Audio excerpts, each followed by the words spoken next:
அப்ப இந்த ஆமான் யார்? இப்படி தேவ ஜனங்களை நெருக்குகிற ஆமான் யார்? முதல்ல இவனை நம்ம கண்டுபிடிக்கணும்.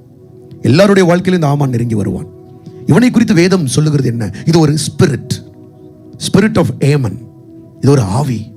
இந்த ஆவி குடும்பத்தில் இருக்கும், ஊழியத்தில் இருக்கும், தனிப்பட்ட வாழ்க்கையில் இருக்கும். ஆனால் இந்த ஆவி வெளியில தெரியாது, மறைந்திருக்கும். இந்த ஆவியை ஜெயிப்பதற்காக தான் கிறிஸ்து சிலுவையிலே அவர் ரத்தம் சிந்திருக்கிறார். இந்த ஆமான் யார் என்பதை முதலாவது நாம் தியானிப்போம், வாசிப்போம். எஸ்தரின் புஸ்தகம் 3ஆம் அதிகாரம் 1ஆம் வசனம். இந்த நடபடிகளுக்கு பின்பு ராஜாவாகிய அகஸ்வேரு அம்மெதாத்தாவின் குமாரனாகிய ஆமான் என்னும் ஆகாகியன். யார் பாஸ் இந்த ஆகாகியன்? அமலேக்கியர் என்கிற ஒரு ஜாதியுடைய ராஜா.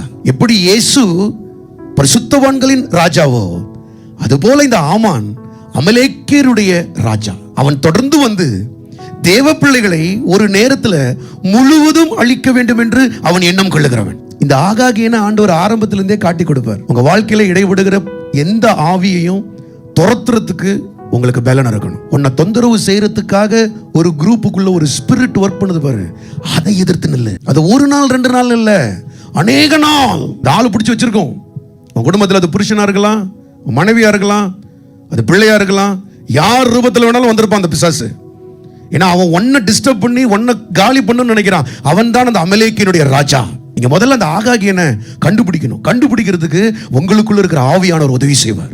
முதல்ல இந்த சவுல் ராஜாவின் இடத்துல தான் இந்த ஆகாகியனை ஆண்டவர் இன்ட்ரோடியூஸ் பண்றார். உன் வாழ்க்கையில் பின் நடக்க போகிறதை முன்கூட்டியே தெரிந்து அதற்கான ஆயத்தங்களை செய்கிறவர் என் கர்த்தர். அதனாலதான் கர்த்தரோட நல்ல டிராவல் பண்ணணும். உறவு வச்சிருந்தா அவர் சொல்லி கொடுத்துட்டே இருப்பார்.